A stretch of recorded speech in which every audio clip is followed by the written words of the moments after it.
નમસ્કાર ધોરણ 10 ના વહાલા વિદ્યાર્થી મિત્રો, આજે આપણે આ વિડિયો લેક્ચરની અંદર ગુજરાત સરકાર દ્વારા જે તમને સ્વાધ્યાય પોથી આપવામાં આવેલી છે તેમાં ભાગ નંબર 3 નો વિજ્ઞાન વિષયનો પાઠ નંબર 2 છે એસિડ બેઝ અને ક્ષાર એમનું સંપૂર્ણ સોલ્યુશન આપણે જોવાના છીએ. તો ચાલો મિત્રો શરૂઆત કરીએ આપણા સોલ્યુશનની.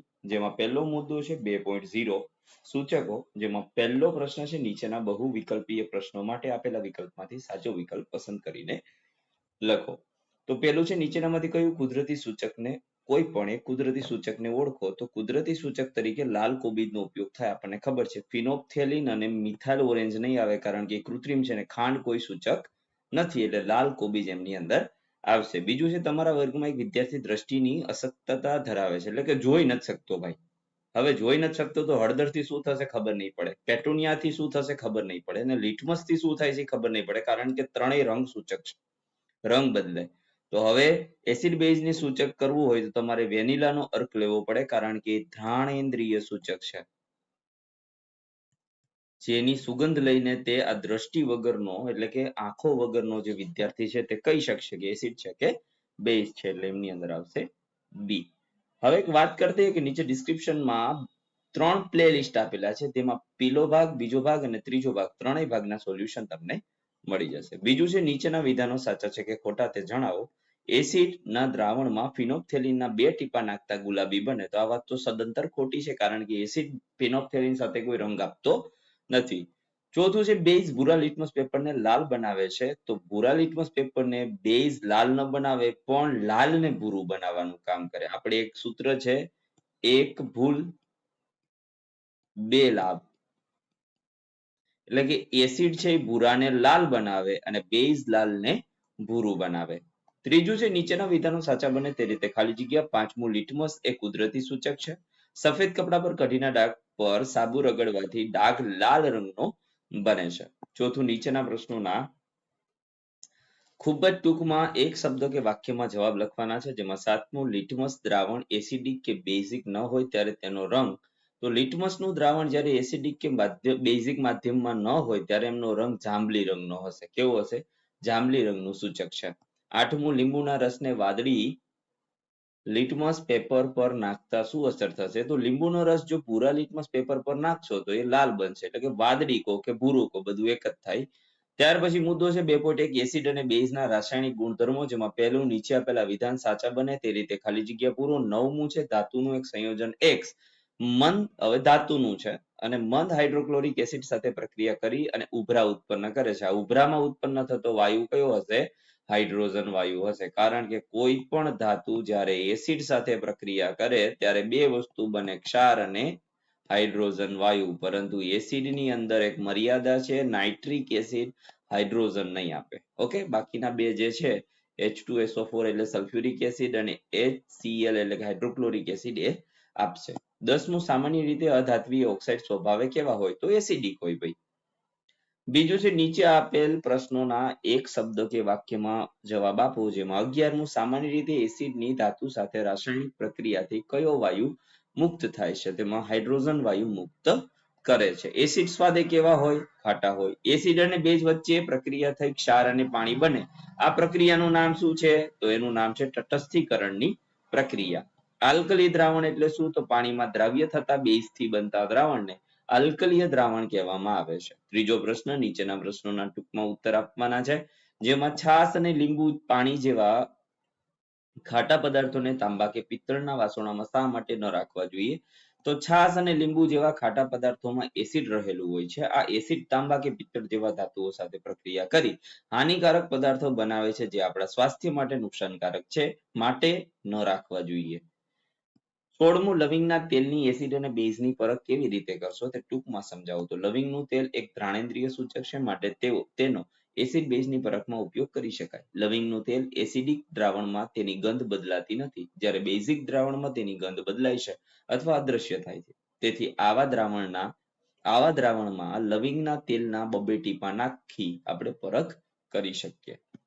17મું છે આપેલ રાસાયણિક પ્રક્રિયાના સમીકરણો પૂર્ણ કરવાના છે. તમારે કેલ્શિયમ હાઇડ્રોક્સાઇડનું કાર્બન ડાયોક્સાઇડ સાથે પ્રક્રિયા કરતા તમને કેલ્શિયમ કાર્બોનેટ અને બીજું મળશે પાણી. આવા બે વસ્તુ તમને મળે અને બંનેના નામ અહીંયા લખેલા છે. બીજી પ્રક્રિયા છે કેલ્શિયમ કાર્બોનેટની પાણી સાથે અને કાર્બન ડાયોક્સાઇડ સાથે. તો કેલ્શિયમ કાર્બોનેટની પાણી અને કાર્બન ડાયોક્સાઇડ સાથે પ્રક્રિયા કરતા કેલ્શિયમ બાયકાર્બોનેટ બનશે, જેનું પણ આપણે અહીંયા નામ અને અણુસૂત્ર લખેલું છે. હવે 18મું છે મંદ સલ્ફ્યુરિક એસિડની એલ્યુમિનિયમ ધાતુ સાથેની રાસાયણિક પ્રક્રિયા સંતુલિત રાસાયણિક સમીકરણ લખવાનું છે અથવા સમજાવવાનું છે. તો જ્યારે મંદ સલ્ફ્યુરિક એસિડ છે એ એલ્યુમિનિયમ સાથે પ્રક્રિયા કરે ત્યારે એલ્યુમિનિયમ સલ્ફેટ અને હાઇડ્રોજન વાયુ ઉત્પન્ન થાય છે, જેની પ્રક્રિયા આપણે અહીંયા આપેલી છે 2Al + 3H2SO4. બંને વચ્ચે પ્રક્રિયા થઈ અને બનશે Al2SO4 3 વત્તા 3H2 એટલે સંતુલિત રાસાયણિક સમીકરણ અહીંયા લખેલું છે. ચોથા પ્રશ્નમાં નીચે આપેલા પ્રશ્નોના વાક્ય મુજબ ઉત્તર આપવાના છે, જેમાં તમારે 19મા પ્રશ્નમાં તબક્કાવાર વિજ્ઞાનના તાસ દરમિયાન શિક્ષક તેમના વિદ્યાર્થીને 3 કસનળી આપે, તેમાં એક કસનળીમાં નિસ્યંદિત પાણી, બાકીની 2 કસનળીમાં અનુક્રમે એસિડ અને બેઝના દ્રાવણો છે. જો શિક્ષક દ્વારા વિદ્યાર્થીને માત્ર લાલ લિટમસ પેપર એક જ આપવામાં આવે તો વિદ્યાર્થી દરેક કસનળીમાં રહેલા ઘટકોની ઓળખ કેવી રીતે કરે? તબક્કાવાર સમજાવો. તો પહેલા તબક્કામાં શું કરશે વિદ્યાર્થી? તો કે ત્રણેય કસનળીમાંથી થોડું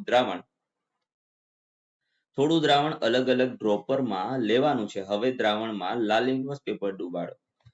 નિરીક્ષણ કરતા માલુમ પડશે કે જે કસનળીમાં લાલ લિટમસ પેપર વાદળી રંગનું બને છે તે કસનળીમાં બેઝ છે. હવે જે કસનળીમાં પેપરનો રંગ બદલાતો નથી, કાં તો એસિડિક દ્રાવણ છે અને કાં તો તે નિસ્યંદિત પાણી છે. હવે તબક્કા નંબર 2 માં શું કરવાનું છે? તો હવે બેઝિક દ્રાવણના કારણે ભૂરા બનેલા લિટમસ પેપરને અન્ય દ્રાવણમાં ડુબાડતા જે દ્રાવણમાં તે લાલ થશે તે દ્રાવણ એસિડિક હશે અને બાકી વધેલું દ્રાવણ પાણી હશે. 20મું છે એક બીકરમાં થોડા પ્રમાણમાં કોપર ઓક્સાઇડનું દ્રાવણ લઈ અને તેને હલાવતા રહી ધીરે ધીરે તેમાં મંદ હાઇડ્રોક્લોરિક એસિડ ઉમેરો તો શું થાય? દ્રાવણમાં થતું રંગ પરિવર્તન દર્શાવો અને તેના શાના કારણે થાય છે તે સમજાવો. તો જ્યારે ભાઈ કોપર ઓક્સાઇડનો કલર કેવો હોય? કાળા રંગનો. CuO એમનું અણુસૂત્ર છે. મંદ હાઇડ્રોક્લોરિક એસિડ ધીમે ધીમે ઉમેરતા જઈએ તો દ્રાવણનો રંગ વાદળી લીલો બને. આ રંગ પરિવર્તનનું કારણ કોપર ઓક્સાઇડની હાઇડ્રોક્લોરિક એસિડ સાથે પ્રક્રિયા થતા કોપર ઓક્સાઇડમાંથી કોપર ક્લોરાઇડ બને છે, જેનો રંગ કેવો છે? વાદળી છે. ઉપરયુક્ત જે પ્રક્રિયા થઈ એમનું સંતુલિત રાસાયણિક સમીકરણ લખવાનું છે. તો આપણે અહીં લખી દીધું કોપર ઓક્સાઇડની હાઇડ્રોક્લોરિક એસિડ સાથે પ્રક્રિયા કરતા કોપર ક્લોરાઇડ અને પાણી મળે છે. કોપર ઓક્સાઇડ કાળા રંગનો હોય છે, પરંતુ જ્યારે તે એસિડ સાથે પ્રક્રિયા કરે ત્યારે તે કોપર ક્લોરાઇડ બનાવે છે, જેથી દ્રાવણનો રંગ વાદળી લીલો બને છે. 21મો પ્રશ્ન છે એસિડિક ઓક્સાઇડ અને બેઝિક ઓક્સાઇડ એટલે શું? ઉદાહરણ આપીને સમજાવો. તો મિત્રો જવાબ આવશે પહેલું એસિડિક ઓક્સાઇડ. જે ઓક્સાઇડ પાણી સાથે પ્રક્રિયા કરી એસિડ બનાવે અથવા તો બેઝ સાથે પ્રક્રિયા કરી તટસ્થીકરણની પ્રક્રિયા માફક ક્ષાર અને પાણી બનાવે તેને એસિડિક ઓક્સાઇડ કહેવાય છે. એક્ઝામ્પલ તરીકે અધાતુઓના તમામ oxide, carbon dioxide, sulphur dioxide, nitrogen dioxide વગેરે વગેરે. બીજું છે બેઝિક ઓક્સાઇડ કોને કહેવાય? તો જે ઓક્સાઇડ પાણી સાથે પ્રક્રિયા કરી બેઝ બનાવે તથા એસિડ સાથે તટસ્થીકરણની પ્રક્રિયા કરે તેવા તમામ ઓક્સાઇડ બેઝિક ઓક્સાઇડ છે. એક્ઝામ્પલ તરીકે ધાતુના તમામ ઓક્સાઇડ જેમ કે સોડિયમ ઓક્સાઇડ, પોટેશિયમ ઓક્સાઇડ અને મેગ્નેશિયમ ઓક્સાઇડ વગેરે વગેરે. હવે 22મો પ્રશ્ન છે નીચે દર્શાવેલ પ્રક્રિયાઓ માટે પહેલા શબ્દ સમીકરણ અને ત્યારબાદ સંતુલિત સમીકરણ લખવાનું છે. પહેલું છે મેગ્નેશિયમ વત્તા હાઇડ્રોક્લોરિક એસિડ સાથે પ્રક્રિયા કરી અને મેગ્નેશિયમ ક્લોરાઇડ વત્તા હાઇડ્રોજન વાયુ બનાવે, જેની સંતુલિત રાસાયણિક પ્રક્રિયા અહીંયા છે. ઝિંક વત્તા સલ્ફ્યુરિક એસિડ, બંને વચ્ચે પ્રક્રિયા થઈને બનશે ઝિંક સલ્ફેટ અને હાઇડ્રોજન વાયુ, તો એની પ્રક્રિયા અહીંયા છે. ત્યાર પછી ઝિંક સાથે હાઇડ્રોક્લોરિક એસિડની પ્રક્રિયા કરતા ઝિંક ક્લોરાઇડ અને હાઇડ્રોજન વાયુ બનશે, જેની પ્રક્રિયા અહીંયા છે. ત્યાર પછી ઝિંકની સોડિયમ હાઇડ્રોક્સાઇડ એટલે કે NaOH સાથે પ્રક્રિયા કરતા પાણી તથા પાણી સાથે સોડિયમ ઝિંકેટ વત્તા હાઇડ્રોજન વાયુ બને, તો Zn વત્તા 2NaOH વત્તા 2H2O પ્રક્રિયા થઈને સોડિયમ ઝિંકેટ બને અને હાઇડ્રોજન વાયુ ઉત્પન્ન થશે. હવે મુદ્દો છે 2.2.